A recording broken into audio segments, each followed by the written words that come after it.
Hey, True Believers. Chris Mack coming at you today with Dark Knight's Death Metal number 5. And I have a question for you.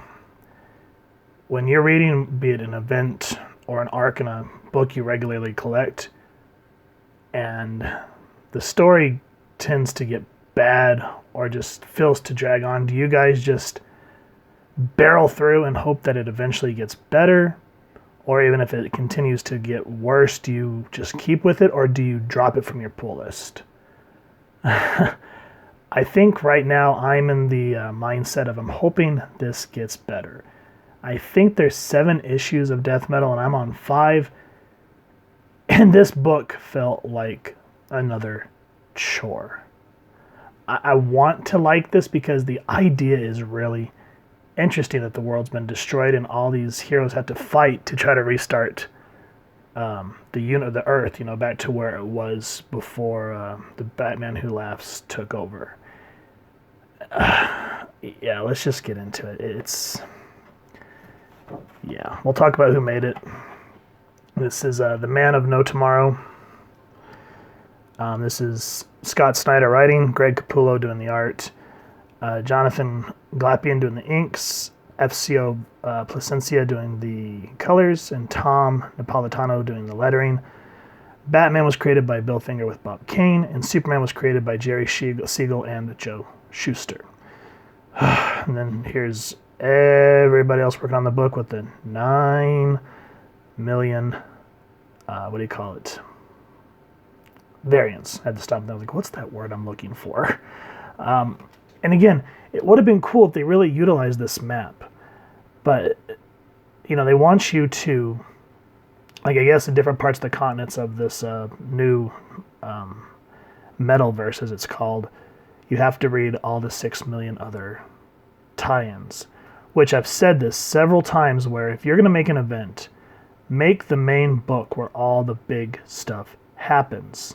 Or that's the main interesting focus, and just have some tie-ins that just kind of enhance it. Kind of like what they did with Metal, where the first event where everything happened in the book, and then they just had some tie-ins where, you find out what happened with the other Batman, which I think is kind of silly since they introduced them and took so long to bring them into the fold. But nonetheless, it didn't draw too much focus away from the main story. This one, however, I don't know if it was Snyder's choice or if that was a DC mandate so that they could make more money. I don't know. But as I talked about in the last few reviews where they're standing and talking, with some more standing and talking and some standing and talking, well, we open up to more taunting and talking.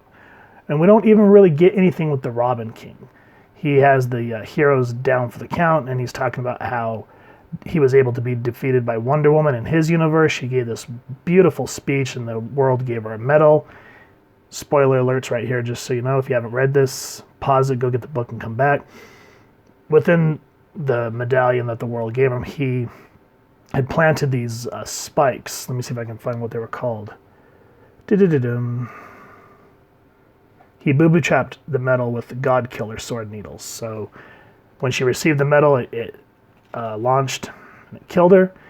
And now you're thinking, okay, final showdown. Here's the Robin King, the new Batman Who Laughs, which I did not like this design of him as this big blob. It just kind of kills it. But he's just like, come, Robin King, we have things to do. And then we do get a moment of a fight. You're just like, yes, some action, finally. And this is supposed to be Castle Bat, which I think Snyder, when I was reading up kind of on Metal, when he introduced all the evil Batman, he had some other ones that he wanted to introduce. One of them was a Batman that had fused with Gotham. So I'm kind of thinking this is what he saved it for here. This is basically Gotham with all the abilities of the Batcave to be able to take out the Justice League and fused. And so you get some moments, you're like, yes, some action. You start to see some kind of looking Omega beams from Superman. And some of the stakes start happening. Superman gets taken out, Batman gets taken out for a moment. And then I like this part. Sorry, the book is not cooperating with me, so I'm having to weigh it down, and it keeps sliding, so it's killing me. But you see these beams come out of nowhere, and there's a voiceover that says, I think the word he was looking for is And so we get the Legion of Doom hideout coming out to take, and it takes out that Castle Bat, which kind of feels like a Deus Ex Machina because it just all of a sudden, boom, okay, we're moving on. There should have been, I don't feel like this should have been 7 issues. This could have been easily 4 or 5, but they probably had to stretch it out for money reasons. This is where Lex Luthor is reintroduced. And you're like, I want to know more. But before that, we have to go back to some more talking with Perpetua and the Batman Who Laughs. And she's asking, are you going to join me and be part of my new universe, or are you going to be part of death? And he's like, oh, I've been mistaken for death. And it's just some interesting dialogue. I feel like this, because comic books are a visual medium, so when you get too much standing and talking, it weighs it down, and it starts to feel like a chore. You're just like, oh God, your brain starts to not focus on the art, because the artwork's beautiful, don't get me wrong. But because you're sitting there reading and reading and reading, and your mind and your eyes just kind of start to disconnect. This, I kind of feel, would have been better as a actual novel, or even a novella with a couple of art pieces in it. But it's a comic book where, the artwork's supposed to drive the narrative. Yeah, not so much. And so we get some more standing and talking. And I mean, look at the massive amounts of text bubbles.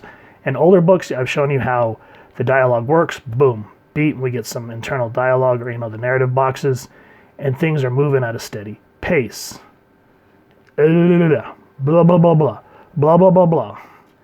And then we get another whole page of blah, blah, blah, blah, blah, blah, blah, blah. Now, this could have easily been done with some narrative boxes, like small narrative boxes sprinkled throughout with more of the artwork driving the book. And this is Lex talking about, it sets up the plan of how they're going to be able to finally take out the Batman Who Laughs, because each way the heroes, especially the way Diana's been driving towards this, is not going to work. Talking about using antimatter, matter, but Lex says that there's no way going back, there's only going forward. And something is revealed with Batman and Superman, and this is probably the most heartwarming moment in the book, where they talk and what they're going to do. And so I like this. It was a very emotional moment. I don't want to spoil it. I want you guys to read it, but you find out, because remember, Bruce and Superman are talking a couple issues ago. He says, are you going to tell her? And he's kind of holding off on what he wants to talk to her about.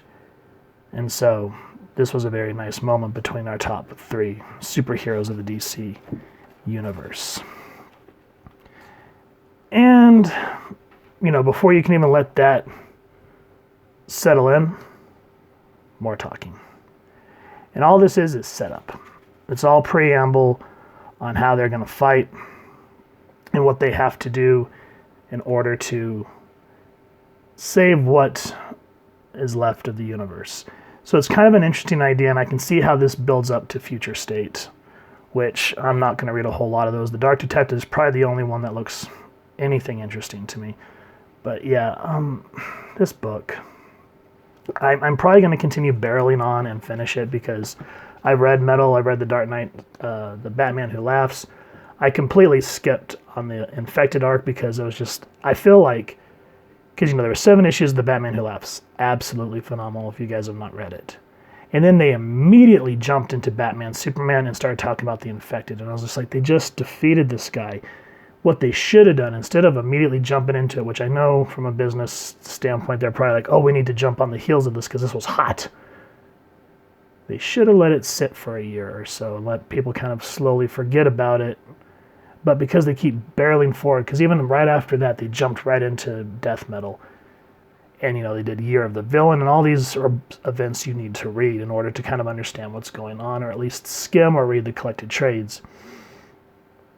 And yeah, a lot to take in. And then you get into this, and I feel like this could have been easily 3 or 4 issues if you cut a lot of the talking out and focus on the battles, emotional moments with the characters. Because, you see that Wally is imbued with this power of, it's like Doc Manhattan or whatever, and then he gets the Mobius chair, and you're like, I want to know more. Oh, you got to go read another book. Well, if I got to go read another book, then why am I going to bother buying your main book? Your main book is where the meat and potatoes should happen. The other spin-offs should just be sprinkles that help enhance. But that's my personal opinion. That's why events like Age of Apocalypse worked.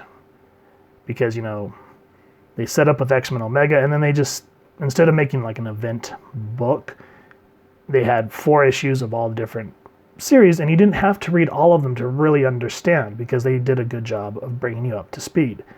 This does not. And I don't know what it is about modern comics that people have kind of forgotten this. And I think at this point, Scott Snyder's getting a little burned out. Like, you can kind of start to see him stretching himself way too thin in what he's trying to tell in his story. And it's a far cry from what Metal was. So that's just my personal opinion. Again, I think the artwork's nice. The panels aren't super boring. Like, I've seen flat panels. So at least there's action. I love Greg Capullo's artwork. But there needs to be less standing and talking, because there's only so many ways you can angle someone talking to another character and all that good stuff. So if you've enjoyed this comic, or you're just kind of interested to see what I'm talking about, please first and foremost support your local comic shop and pick it up. If you've enjoyed this review and what I mean by that is kind of like the ideas I'm talking about in terms of how to write an event book, then we really would appreciate if you take a moment to hit like, share, and subscribe. Helps the club channel more than you could possibly know. And if you wouldn't mind hitting that fancy little super bell next to subscribe, that way as we continue to upload content, you guys will get notified. Come to the channel, and we love talking with y'all and hearing your feedback down in the comments below, or on our social media pages, which I'll make sure to leave the links down in the description.